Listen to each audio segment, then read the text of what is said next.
Hello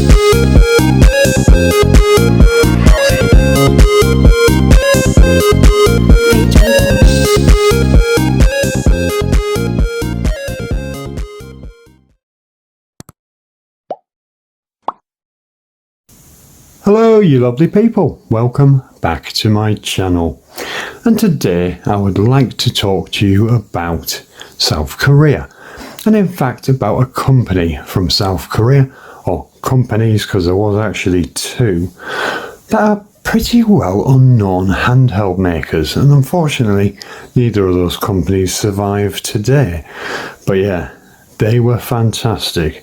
And really, the first company was responsible for the whole reason why we have so many emulation devices, handheld emulation devices today, like Ambernick, Powkiddy, and all that. Miu, you know what I'm talking about. They really started the whole ball rolling, especially with Linux-based handhelds, open-sourced handhelds, which means you can basically develop for them and all sorts of other gubbins that goes along with having Linux. But yeah, to tell this story, we've got to start at the beginning, guys, with a company known as GamePark. Now that is two words, guys, GamePark. Now GamePark, they were actually founded in 1996, so that's quite some time ago, guys, it really is. But they were responsible for one fantastic little handheld, and that was called the GP32, and it was an absolute just fantastic item, guys. Now I don't actually own this handheld, so by the power of editing, here we go, there it is, this gorgeous little handheld, guys, which I have owned in the past, and I actually don't know what the bloody hell ever happened to it. So yeah, I can guarantee you it was fantastic. Now this was a handheld that would of course play its own line of commercial games. Now it was never officially released outside of South Korea, so it was distributed by other purposes, imported and then distributed by other companies around Europe and what have you, and even in North America there was a distributor, but officially no, never released actually out of South Korea. Now, there were many variants of this handheld. Like I say, Linux based, it had smart media. Do you even remember those cards? They were the big whopping things you put in cameras back in the day.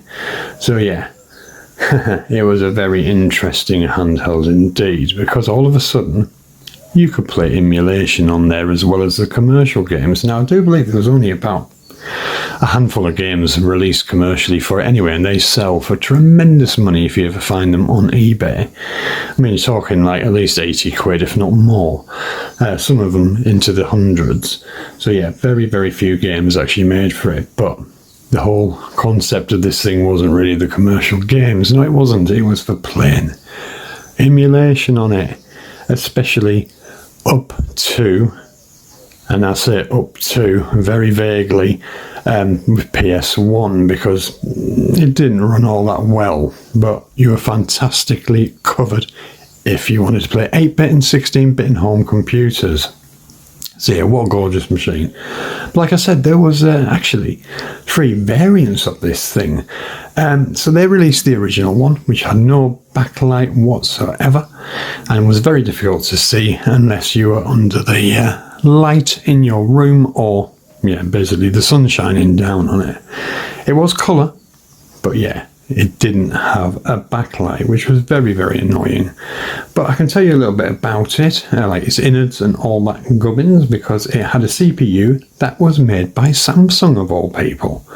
Yeah, the CPU was made by Samsung, and it was called the S3C2400X01. Now that's a gobful for you there, isn't it? And it had 8 megabytes of RAM. Yeah, seriously, 8 megabytes. But then it didn't really need much more than that. Now it's considered one of the 6th generation of video game systems. Like I say, it was released in November the 23rd, 2001 into South Korea only, and was discontinued by 2005. So it had 4 years on the market, and they claim, GamePark claimed at the time that they had shipped 32,000 of these units. Now, you do find them around quite a lot if you look on eBay and places like that. So yeah, it's very, very possible that they did. I mean, it's always a little bit iffy, the figures of that kind. But yeah, I said there was variants, didn't I? Well, there was in fact 3 variants. The very original one is called the GP32NLU. Now that is the original GP32, like I say, which had no external source whatsoever. So that was a bloody shame. That was a missed opportunity, that's for bloody sure. So within a very short time, guys, in fact in late 2002, GamePark introduced the front lit unit, which is called the FLU. FLU. Now, this had a really weird kind of display on it. It was like a transparent cover that provided LCD light to your screen, and it was the weirdest kind of thing I've ever heard of, and it could be turned off with a button on the back of the unit. But again, it hadn't really fulfilled all the complaints that people had at the time. You know, and they wasn't really producing enough light. It was still quite hard to see. So they jumped back on the wagon, and by mid-2004, they introduced their last variant. Now, this is the one I had, or still have maybe somewhere, I don't bloody know. The GP32 Blue, BLU. Now, this one just absolutely shook it up. It made the others almost irrelevant. You wanted this one, guys. This is the one you wanted. Now, this had a full backlit display. It was beautiful looking. It had a better display. But all of these handhelds, guys, were actually compatible with each other. So you could still play quite happily all the games. If you bought the commercial games, like I said, guys, there wasn't a lot of them, that's for flipping sure. In fact, I think built-in games, you had quite a few. You used to get out of the box and you could go away and play straight away because there was games there. You could also play music. Yeah, it was later removed, unfortunately, the capabilities of it on the Blue, which is a real bloody shame. But yeah, the main reason, guys, it wasn't to do with any of that, any MP3s, commercial games or anything like that. It was to do with emulation. So after the success, and it was quite successful for a small South Korean company, they decided they were going to make a new one, a new handheld, guys. Now, how would they go about that? Hey, well, they decided to make 2 variants, and they were unreleased, guys. Now, there's a very good reason for that. The main unit was going to be called the XGP Mini, and then there was going to be a variant called the XGP Kids. Now, none of them went anywhere in the end, even though there was demonstration models, as you can see. Yeah, they didn't go anywhere. Neither of them went anywhere because they actually went bankrupt. And this is because a lot of the staff didn't feel that they liked the direction that the company was going in. So they all left. And that meant that within a year, GamePark was gone. Now, these former employees, they created a company. Now, get this, guys. They just put the Game and Park together and called themselves GamePark in one Holdings. So yeah, not very far the apple from the tree. And yeah, they had their own idea with what they wanted to do. And yeah, they started work on a new handheld. Now, they couldn't make their mind up what they were going to call this bloody thing. So what they decided to do in the end was to launch a competition where lots of people, guys, went in and actually suggested names. And I do believe it was something like 60,000 bloody names or something had gone in the back. But the guy who won was a guy called Mark. And he decided on calling it the GP2X. So yeah, the GP2X. Now, they'd gone by, I do believe, GPX or something like that, but that was already copyrighted by some printer company somewhere in South Korea. So that is why they did the competition in the first place. So again, they didn't stray very far with GP2X. So that is a very, very nice handheld, guys. Again, never left South Korea officially, but was distributed into Europe and North America by different companies, and it sold extremely well. You will find them all over eBay. They do fetch quite a bloody price these days, though. That's the only thing, because of course legacy units, you know, retro collectors want them desperately, don't they? And yeah, I have one here for you now. I don't have a box or anything like that, guys, but here it is. Here is its official carry case. As you can see there, it's got the GP2X logo on there, digital entertainment player. That's what the official name was. So let's open it up. There we go. Now, it is always suggested with one of these units that you actually use rechargeable batteries, because it is a bit of a pig for batteries. It really, really is. I mean, it'll go through them like nothing. So yeah, get rechargeable ones and put them in, and you'll be well sorted. But as you can see, guys, this is a fantastic looking thing already. So yeah, it's got a stick that's not everybody's cup of tea, shall we say, because it hasn't got much grip, but I like it. I think it's nice. I do put a grip pad on there when I want to use it heavily, but I wanted to show you it like this. The screen isn't scratched, it's just a bit dirty. But yeah, you can see here, guys, obviously you've got all this down the bottom here where it says GamePark Holdings, battery telling you the indicator and all that, power light, 2 front facing speakers, which can be a bit of a problem if your finger goes over this one. This one you're pretty safe. You got a X, you've got a, oh here we go, let's focus in better so you can actually see. You got an A, an X, a Y and a B. You have a start and select. Yeah, nothing much else on the front apart from obviously your volume there. Obviously your branding up here. Then you got 2 shoulder buttons, which was a nice touch back then. You got your SD slot, and this one actually took standard SD cards, but yeah, it's a bit temperamental with which SD cards it wants to use, so you've got to be careful to get the right ones, and it's the basic ones, guys, the basic SD cards, standard size or micro with adapter. You can show you there, guys, so it's that standard card there. Yeah, I've just got a standard 4 gig in here, but you can get away with standard micro with adapter. There you got a headphone jack. Then on the sides, guys, you see these shoulder buttons go right the way around, which is absolutely fantastic. And this side you've got where you plug your USB in, which is an old style, guys, a bit like what the PlayStation was using for its data transfer cable. And yeah, down there, guys, you've got, here he says, oh, let's pull that out, there we go. There is another port there for charging, and that is a very strange head on the charger.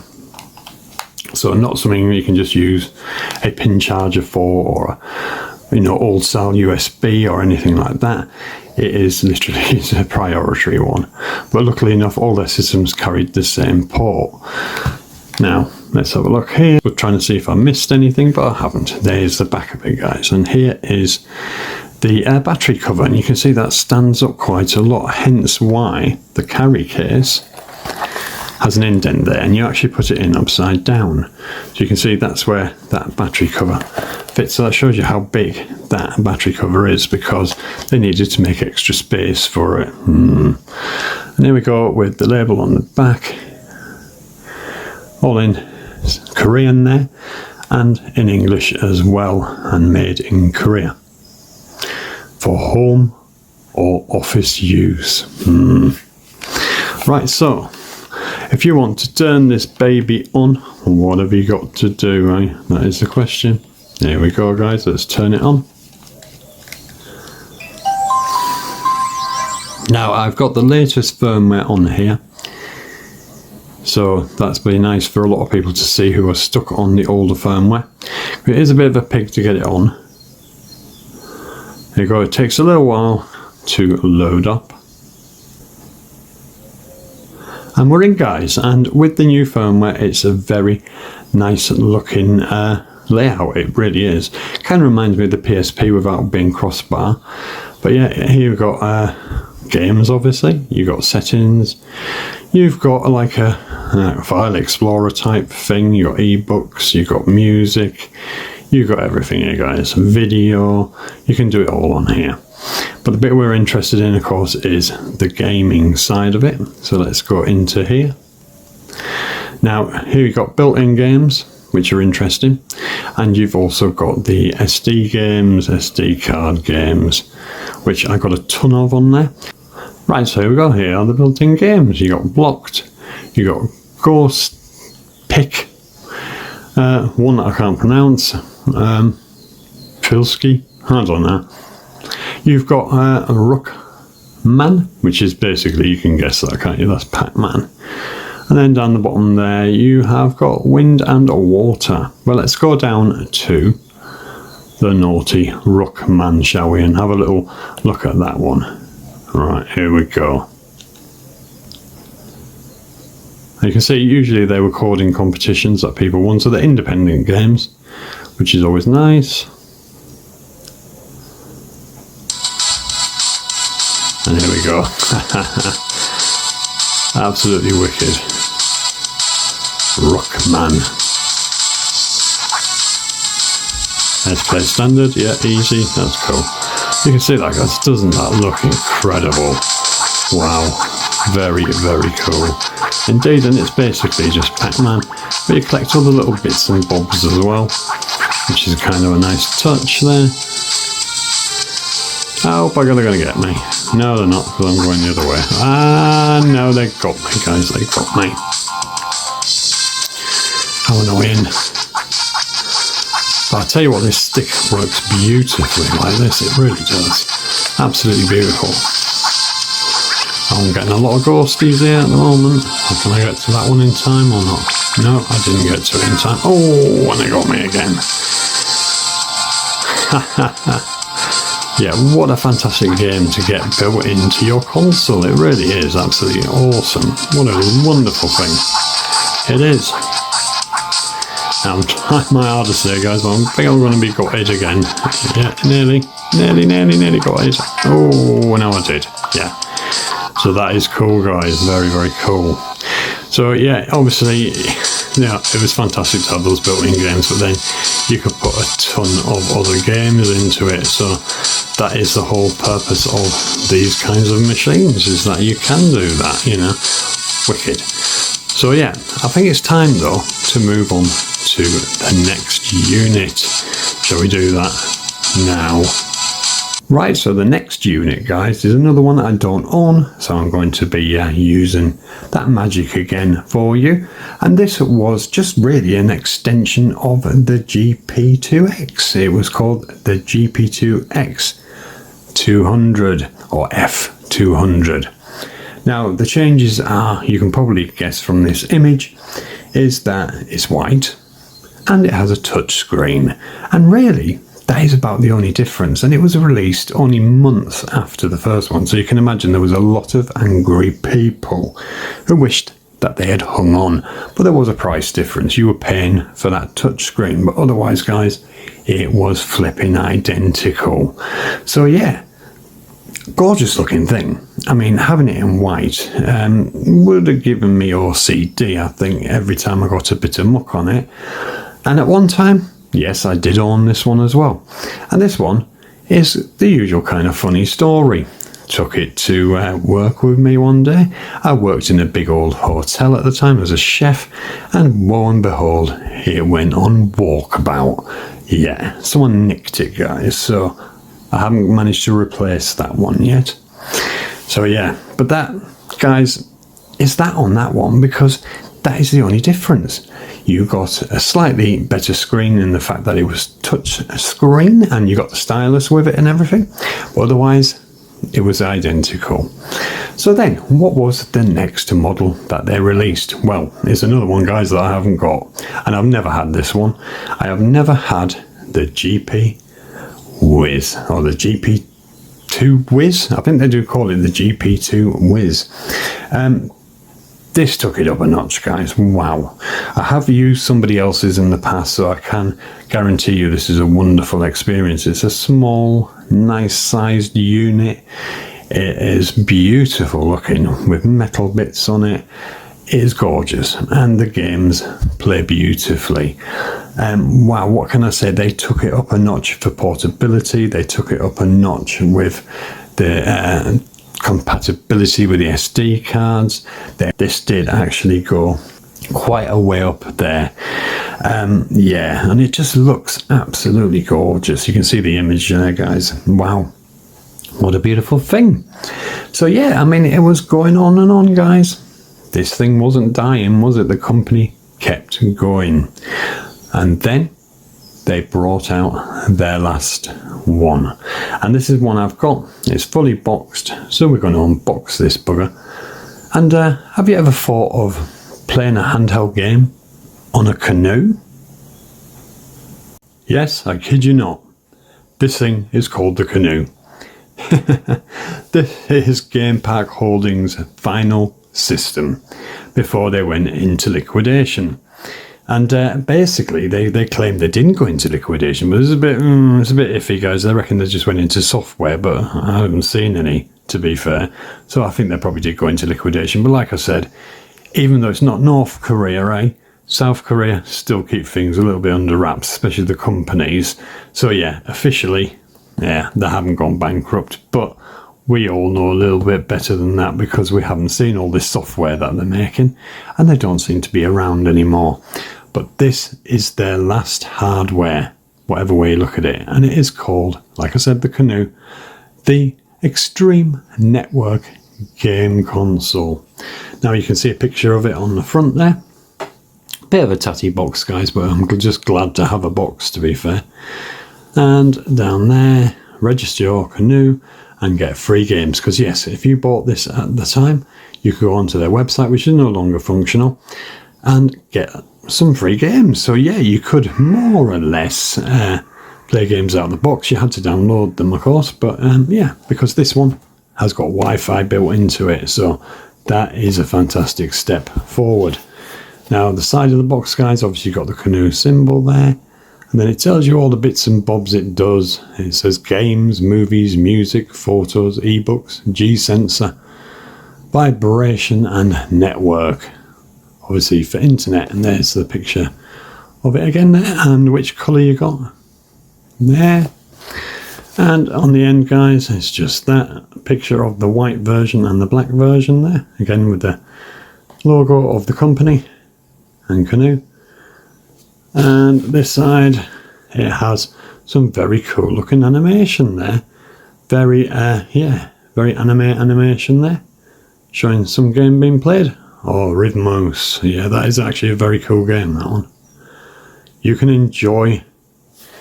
Oh, no. You can ever enjoy. Available for network gaming through Wi-Fi. Anyone can download various games and apps at Fun GP. And then Canoe again, and that end just looks like that. And it's unopened this end, just the same as the other. So yeah, and then the back, guys, he says turn it around the right way. There we are, with all the different gubbins and info about this machine. There we go, I'll let you read that, guys. Yeah, very cool indeed. Yeah, touchscreen again, guys. Really, really nice touchscreen as well, very responsive. Then down the bottom it tells you what you get in your box. Yeah, wicked. Absolutely blinding. Made in Korea. Right, so shall we open this up? Like, make sure I get the right end here, guys, because one end's open and one end isn't. And I think it's easy to tell. There we go. So I think that this is complete. Although tatty, it is complete. So let's pull this bit out here, which is a bit awkward. There we go. Now we can see into the box, and there's quite a bits and bobs in there. So there's the unit itself. So we'll put him aside a second. Then I'll tip the box and hopefully we'll have some stuff falling out. Yeah, here we go. Now what I was saying earlier, guys, about they all take the same charger, and this is the weird charger that they take. It's very reminiscent of things like pocket PCs and what have you, and some of the phones that were around from Sony and Samsung and what have you, that kind of layout for it. But yeah, very cool, and it has this as well, which is yeah, pretty nifty. We're plugging it into things if you want to use other means to look at it. Right, let's see what else we've got here. Oh, he says trying to get it all out. Let's have a look. A bit of a problem there. Oh, spare stylus, guys, because it does have a stylus. And there should be a CD and all sorts in here. He says trying to get his big hands in the way here. Ah, here we go. There is the CD. And there is the guide, so we'll put them down in a minute.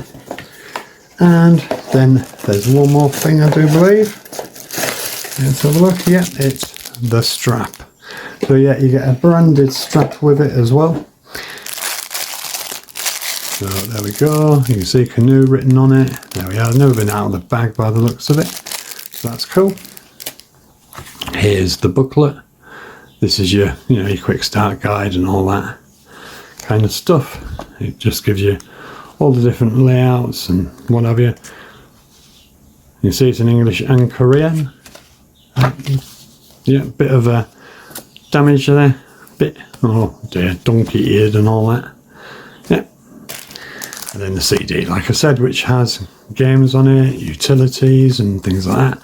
And of course your PC software. So yeah, very cool. And then we have the unit itself.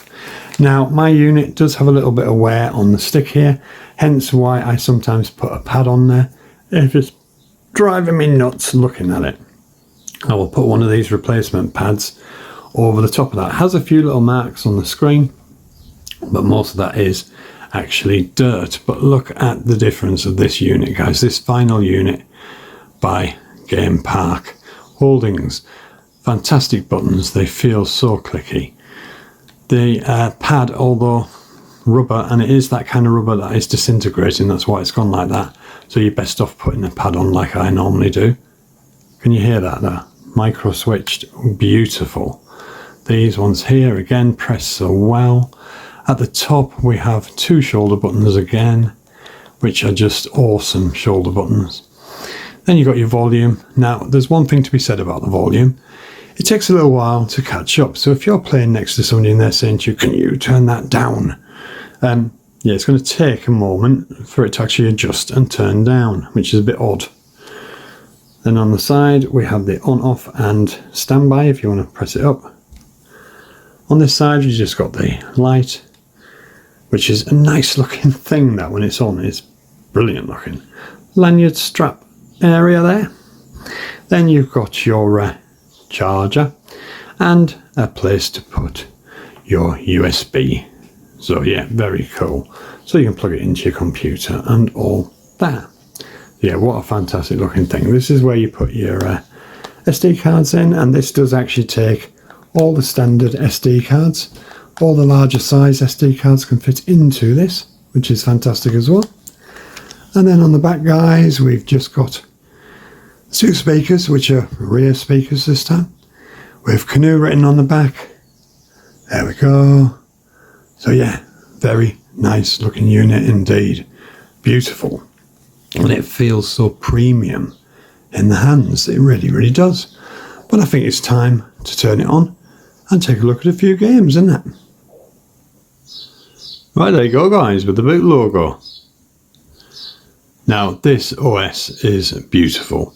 It's going to look a bit washed out, but it is clear as a daisy on the actual screen. But as you can see there, you got games, you got music, movies, Explorer, photos, ebooks, apps, and then your background to games. And that is what we're really interested in, is the gaming side of it. But yeah, that aesthetic is gorgeous. It's on the latest firmware, or the last firmware, I should say. And it just looks beautiful. It really, really does. And then we go into the game. He says, come on, press the right button. Helps usually. It's going to take a little while to load, guys, because I actually have that many bloody games on here. We're in But yeah, I've got a ton of games on here, as you will see now, and emulators, of course, because this is fantastic. This emulates very happily up to PlayStation. N64 is emulated as well, but it's a little bit ropey at best. But if you just want to emulate up to PS1, you are absolutely fine. But you can see, guys, the amount of stuff I've got on here. SNES emulator and just goes on and on and on, guys, with all these different games. There is some absolutely awesome independent games here, as well as obviously proper commercial games that you could get from their website. So it just goes on and on. You've got a lot of these Pharaoh type games. There we go, with a Mega Drive emulator. Then you got Streets of Rage and Remake.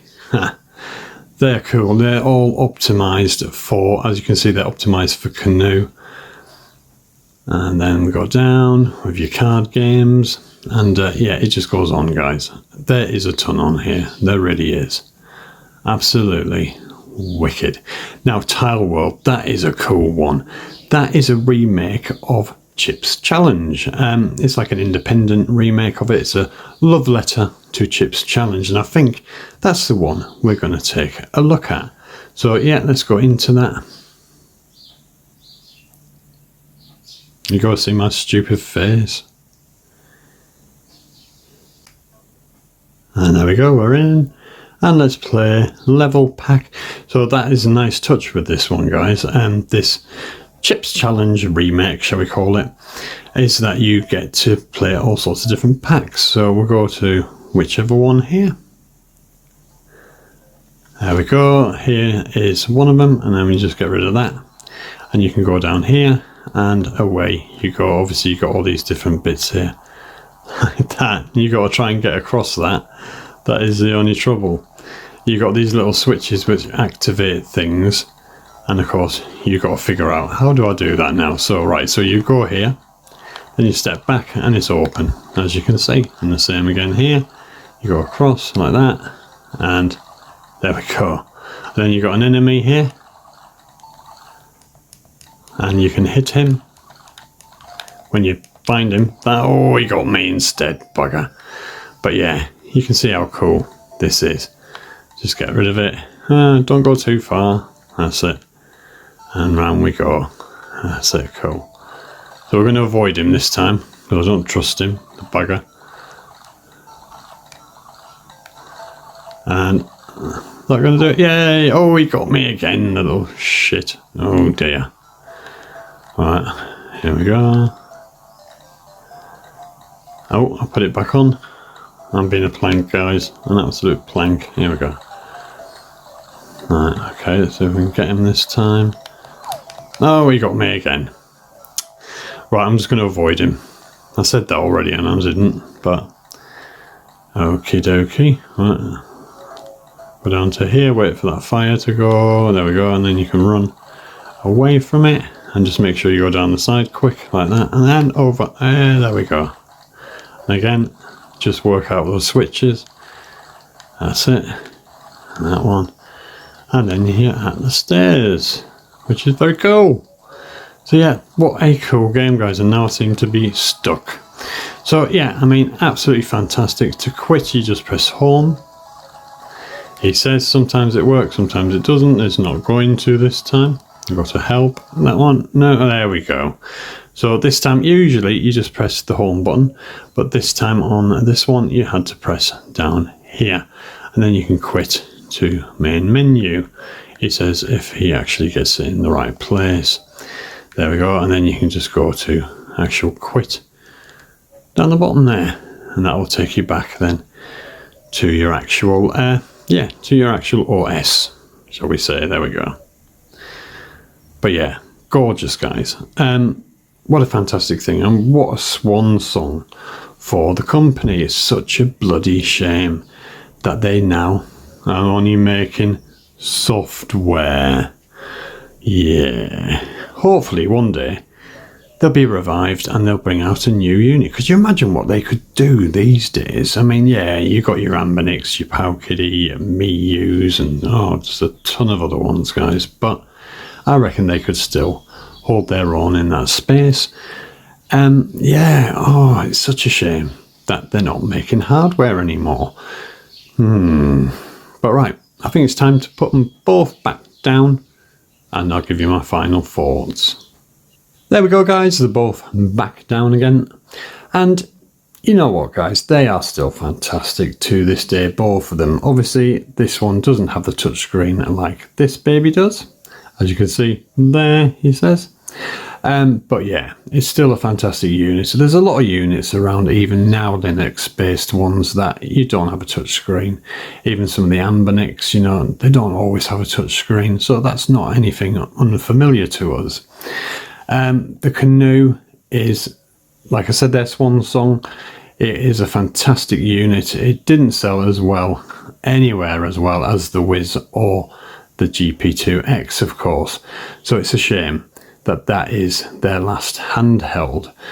In today's market, these are collector's pieces. They really, really are. I can't really say it is worth, just for plain emulation and you want to seriously do that on a unit, to go out and buy one of these. These are collector's pieces, that is absolutely for sure. They're very, very expensive to pick up now.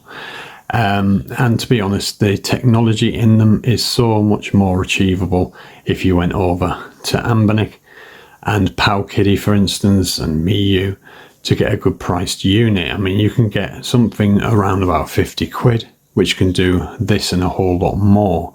So these are collector's pieces, that's for sure. You know, the whole history of it being a South Korean company, weren't officially released outside of South Korea, although there were, you know, underlining distributors that could get them over here, in, for instance, in the UK. Yeah, and then of course the other units that they did, the variant on this baby here with the F200, the white touchscreen one. If you own any of the 3 units that I don't have, I am willing to go into negotiations with you. If you have the GP32 or you have the GPX F200 or the Wiz, yeah, we'll talk. We can talk trades, we can talk whatever you want. Yeah, because I would like to add them to my collection. I'd like to finish that collection off. So yeah, I love these South Korean obscure handhelds. And yeah, do you love them? That is the question. It was an interesting journey we had, and I hope that it filled an itch for you on something a little bit more interesting on a handheld scale, and from a country that is, yeah, not really that well known for its video games, is it? Let's face it. Nowadays, you get more and more Korean horror games. Korean horror games are absolutely fantastic. They really are, if you're willing to give it a chance. There's some awesome horror. That is my favourite genre. So yeah, the Koreans are knocking these absolutely fantastic horror games out, which used to be more the staple of the Japanese market, of course. But yeah, Korea are having a blast with horror. So check out some of their software, guys, that is around for modern systems and even for your phones and all that. There's some fantastic Korean horror games. But yeah, guys, what do you think of these two here? And what do you think of the history of GamePark? And then, of course, GamePark Holdings. What a wonderful, wonderful company they were, taking such a chance and bringing to the world what we have now, really, because it was down to them that we now have this influx, this complete and utter influx of emulation handhelds. And yeah, and these weren't even trying to pretend. They were quite willingly selling commercial games and telling you to go out there and blatantly play ROMs. So yeah, let me know in the comments, guys, what do you think? And with that, I'm going to wrap things up and I'm going to say goodbye. And with that, bye-bye, guys.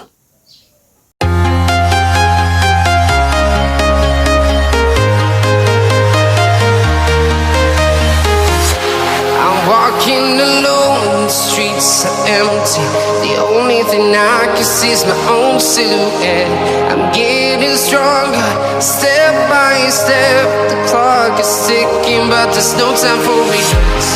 I've been flying from town to town, from London to